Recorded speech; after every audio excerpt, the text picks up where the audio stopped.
국민TV 라디오 정오종합뉴스. 유영희 국사편찬위원장이 한국인을 짐승같이 저열하며 도덕적 수준이 낮아서 일제 식민지가 됐다고 비하한 사실이 드러나 파문이 확산되고 있습니다. 국정원 직원 김하영 씨와 사적 관계에 있었던 신동재 경위도 승진한 것으로 드러났습니다.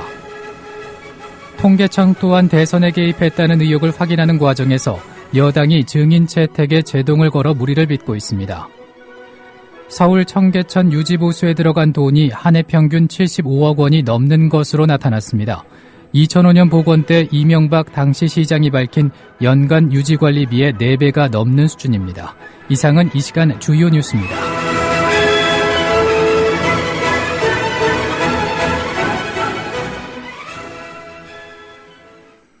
국민TV 라디오 정오종합뉴스 첫 소식입니다.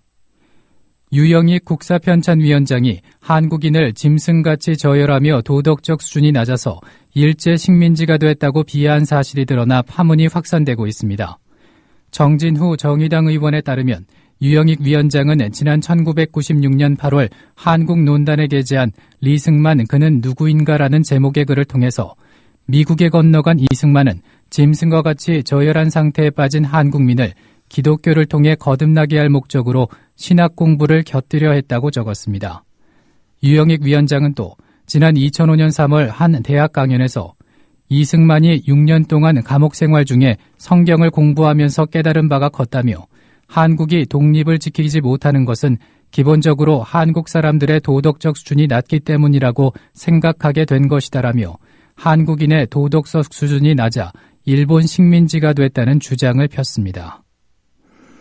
이런 가운데 유영희 국사편찬위원장이 아들의 한국 국적 포기 이유를 두고 병역을 회피하기 위해서가 아니라 한국에 적응하지 못해서라고 해명했으나 사실과 다르다는 주장이 제기됐습니다. 유영익 위원장 아들의 한국 국적 포기 사실을 폭로했던 안민석 민주당 의원은 오늘 CBS 라디오에 나와 유영익 위원장이 한 해명은 국민들을 상대로 거짓말을 한 해명이라며 그 이유를 조목조목 밝혔습니다. 안민석 의원의 말입니다. 한국 사회에 적응 못해서 정말 미국인으로 살기 위해서 한국 국적 포기했다는 그 유 위원장 말이 일단 맞으려면 지금 어떻게 살고 있는가도 중요한데요. 지금 현재는 어떤 모습입니까? LA에 우리 그 문화관광부 산하 공공기관 한국문화콘텐츠진흥원 미국 사무소가 정확한 것 같습니다. 제가 이야기하는 핵심은 예. 유 위원장께서 역사편찬위원장이라는 그런 위치에 계시는 분이죠. 특히 이제 그분이 말씀하시는 것이 한국에 적응도 안 돼서 한국 국적을 포기한 아들이라고 그러는데요. 예. 그런데 그 아들은 미국에 가서는 한국 국민의 세금으로 만든 자리에서 한국 국민의 세금으로 월급을 받고 아하. 한국인들과 함께 일을 하는 겁니다. 아하. 그러니까 이게 앞뒤가 안 맞는 것이죠. 국정원 직원 김하영 씨와 사적 관계에 있었던 신동재 경위도 승진한 것으로 드러났습니다. 신동재 경위는 김하영 씨가 대선 전 소개로 만나 6개월간 400여 통의 문자를 주고받은 사적인 관계로 알려졌으나 국정원 심리전단으로부터 매달 300만 원을 받으며 댓글 활동을 해왔던 민간인 조력자 이종복 씨의 사촌동생이면서 당시 김하영 사건을 수사했던 수사경찰서의 개포파출소에서 근무하고 있었던 인물인 것으로 알려져 그 실체에 대해 관심이 증폭되고 있습니다. 신동재 경위는 특히 2013년 1월 4일 김하영 씨 변호인 사무실에 있었던 은폐 대책회의에도 참석했던 사실이 드러났으며 훗날 승진한 것으로 드러났습니다. 이를 밝힌 민주당 진선미 의원이 오늘 국민TV 라디오 노종면의 뉴스바에 출연해 밝힌 말입니다. 지금 신동재 경위가 근무하고 있는 그 서울경찰청 경무과라는데, 네. 이른바 흔히 이게 좀 좋은 보직, 한마디로 좀 꽃보직인가요? 그렇습니다. 어제 그렇게, 우리 당, 민주당 의원, 이해찬 의원님이 본인의 그 어떤 행정 경험을 통해서 이렇게 지적했습니다. 수서경찰서에 근무했던, 이 사건 관련했던 근무했던 그 경찰관들은 보직이 아무것도 변동이 없습니다. 그런데 아까 제가 말씀드렸던 국정원과 끊임없이 통화를 했던 그래서 이 사건에 난리가 나서 의혹이 제기됐던 최연락 수사부장, 이병화 수사과장, 김병찬 이 계장은 승진 후보고, 예. 이 모든 사람들이 다 승진했습니다. 그리고 그 사이버 수사대의 분석관, 그 유명한 죄송합니다. 디지털 증거 분석팀이요? 김수미 분석관. 예. 이분들 다 승진했습니다. 이걸 어떻게 해석해야 되죠?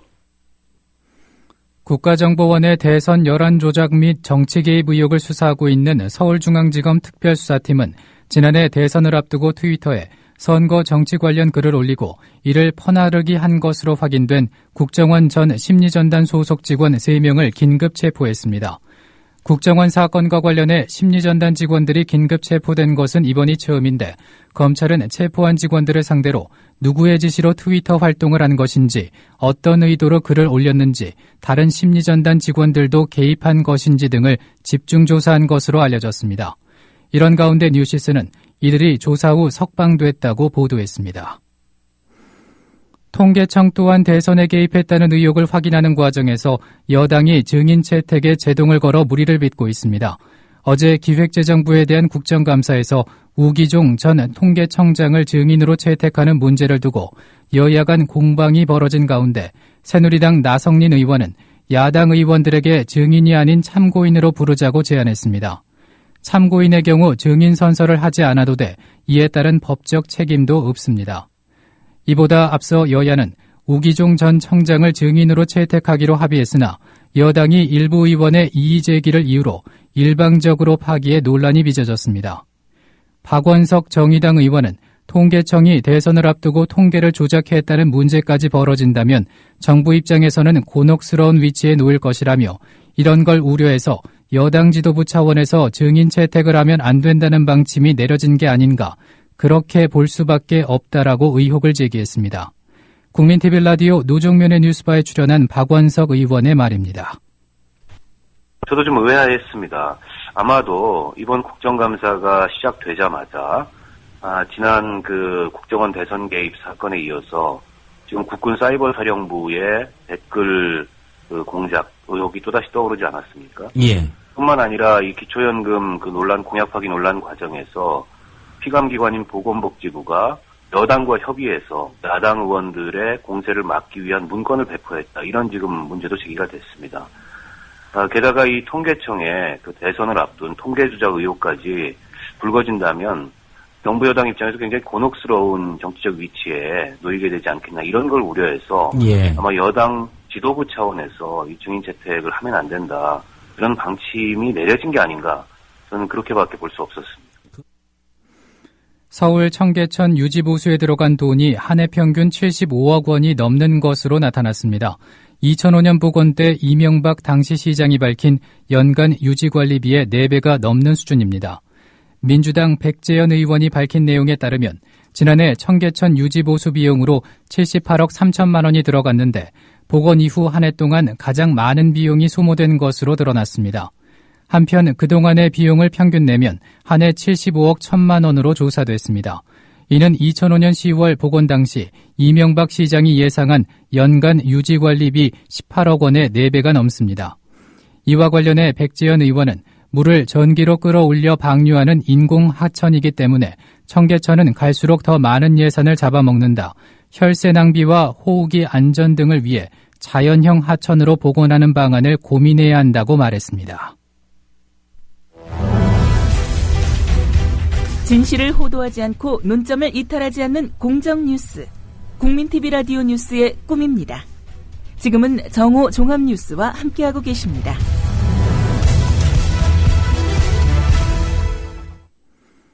이어서 논평입니다. 새누리당 삼권분립 원칙마저 포기할 셈인가라는 주제로 본방송 조상훈 사무국장의 논평이 있겠습니다. 언제부터인가 민주공화국 대한민국에서 삼권분립이라는 민주주의 기본 원칙이 사라져버렸습니다. 행정부에 대한 국회의 강력한 견제와 감시 수단인 국정감사가 한참인 요즘 아이러니하게도 삼권분립 원칙이 완전히 실종됐음을 곳곳에서 확인하게 됩니다. 집권 여당이라는 점을 감안해 한참을 양보하더라도 정부를 감싸는 새누리당의 태도는 해도 해도 너무합니다. 국회와 국회의원의 본분을 내팽겨쳤다고 해도 과언이 아닙니다. 보건복지부에 대한 국정감사를 앞두고는 새누리당 의원이 피감기관인 복지부에 기초연금 야당 의원 발언 대응 자료를 요구해 받아냈습니다. 이 자료는 새누리당 의원들에게 배포됐습니다. 이 상황이 오죽 민망했으면 새누리당 소속 중진 정몽준 의원이 어제 국정감사는 상권분립 원칙에 의해서 이루어지는 것이기 때문에 복지부가 여당 입장에서 여당 의원들을 돕기 위해 자료를 배포한 것은 정당화될 수 없다고 꼬집었겠습니까? 국군 사이버 사령부의 대선 개입 의혹이 제기된 국방위원회에서도 상황은 마찬가지입니다. 새누리당 의원들은 정치적 글을 작성한 당사자나 군의 책임을 묻기보다는 야당의 의혹 제기가 군의 보안을 위태롭게 만들었다는 식의 주장을 펴고 있습니다. 기획재정위원회에서는 우기종 전 통계청장의 증인 채택을 막기 위해 여야 간사간 합의마저 새누리당이 뒤집어버렸습니다. 우 전 청장은 이명박 정부 당시 진위 개수가 악화된 통계 자료를 지난 대통령 선거가 끝날 때까지 공개하지 않은 의혹을 받고 있는 장본인입니다. 민주당 등 야권은 우 전 청장을 증인으로 불러 의혹의 실체를 규명할 예정이었습니다. 우 전 청장의 국감 증인 채택을 새누리당이 반대하는 이유는 삼척동자도 알만합니다. 국민들은 원칙도 뒤집고 새누리당 의원들이 이미 합의된 중인까지 뒤집는 것이야말로 작년 대선을 위한 통계 조작을 했다는 것을 스스로 인정하는 것이라는 민주당 윤호중 의원의 말에 고개를 끄덕일 것입니다. 새누리당 의원들은 이미 지난 여름 국가정보원 댓글 의혹 국정조사 때 민주주의와 법치주의를 훼손한 불법 행위자들을 변호한 전력이 있습니다.